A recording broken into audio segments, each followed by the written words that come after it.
You ask Tiger to solve. This deals with linear equations with one unknown.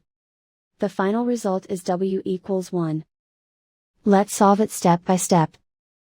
Group all constants on the right side of the equation. Add 7/9 to both sides. Combine the fractions. Combine the numerators. Reduce the zero numerator. Simplify the arithmetic. Combine the fractions. Combine the numerators. Simplify the fraction.